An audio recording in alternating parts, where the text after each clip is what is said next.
نحمده ونصلي على رسوله الكريم اما بعد فاعوذ باللہ من الشیطان الرجیم بسم اللہ الرحمن الرحیم۔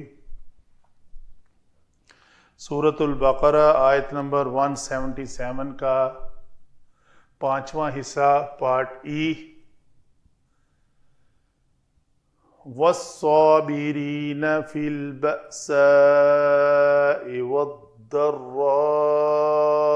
وحین البأس اولئک الذین صدقوا واولئک هم المتقون۔ والصابرین واو استئنافیہ، صابرین شروع میں آیا ہے مفعول بہ منصوب علی المدح۔ یہ ایک ٹرمینالوجی یوز ہوتی ہے علم نحو میں کہ ایسا کلمہ جو حالت نصب میں آ جائے اور وہ شروع میں ہو تو اس کو یا تو وہ کسی کا مفعول بہ ہوگا یا وہ کسی کا مفعول مطلق ہوگا، جیسے سبحان آ جاتا ہے۔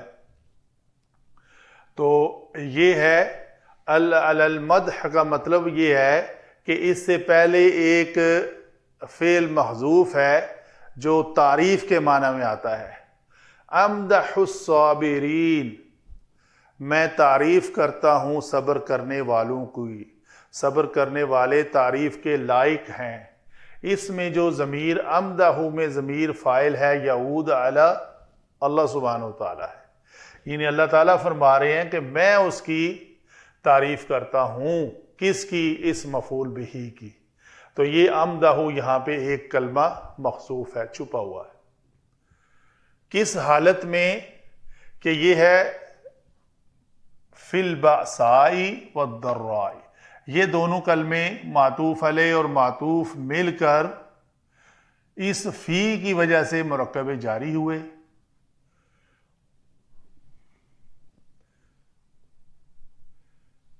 اس میں ہم نے علم صرف کو پہلے ڈسکس کرنا تھا، ابھی کرتے ہیں۔ صابرین صاد با را مادہ سے صابر، صابرینی، صابرین۔ فی حرف جر، بأسا اسم، ضراء اسم، ضاد را با مادہ سے اور با حمزہ سین مادہ سے۔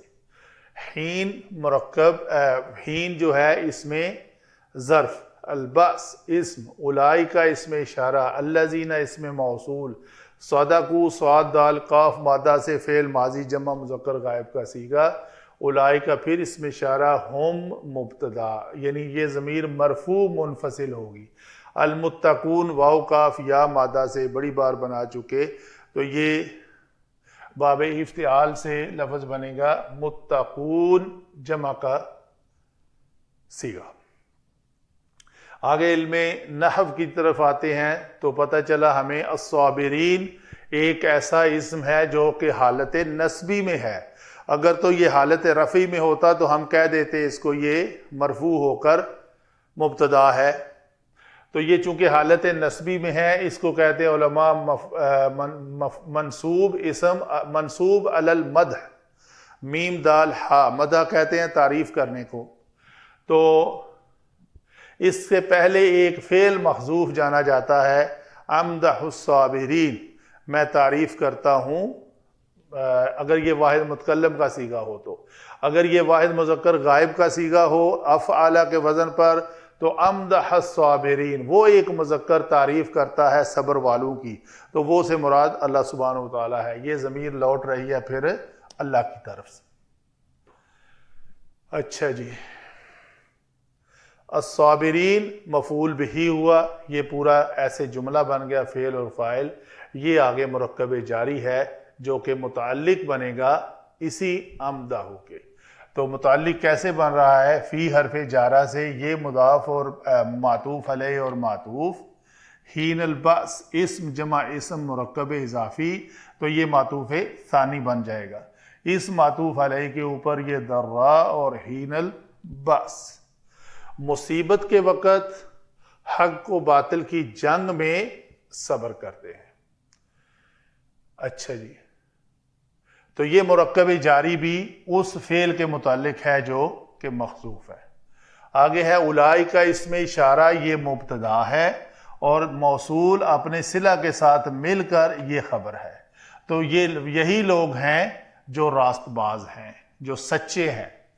تو یہ جمع کا صیغہ، اس کے اندر یہ واو ضمیر جو ہے یہ اس الذین کی طرف راجع ہے۔ پھر ایک اور جملہ اسمیہ ہے، اس اولئکا کا عطف اس اولئکا پر ہے، تو اولئکا هم المتقون، اور پھر مزید ان کی تعریف کی جا رہی ہے، یہی ہے وہ لوگ متقی جن کو متقی بننے کی خواہش ہے، وہ اس آیت کے پورے حصے پر عمل کرتے رہیں ہر وقت۔ اولئکا اس میں اشارہ مبتدا، اور پھر اس کے بعد یہ ہم دوبارہ مبتدا اور المتقون اس کی خبر، یہ مبتدا اور خبر مل کر جملہ اسمیہ ہو کر خبر بنیں گے اس اولئکا کا۔ تو یہ مبتدا اور خبر اولئکا کے ساتھ مل کر یہ دونوں جملہ اسمیہ ہوئے ترجمے کی طرف آتے ہیں، اور تنگی و مصیبت کے وقت میں صبر کریں، وہ ہے والصابرین، حق و باطل کی جنگ میں۔ تو یہ ایسے لوگ، یہ ہیں راست باز لوگ، اولئک الذین صدقوا واولئک هم المتقون، اور یہی لوگ متقی ہیں۔ وما علینا الا البلاغ المبین۔ اللہ تعالی ہمیں قرآن پڑھ کر، سمجھ کر اس کے اوپر عمل کرنے کی توفیق عطا فرمائے۔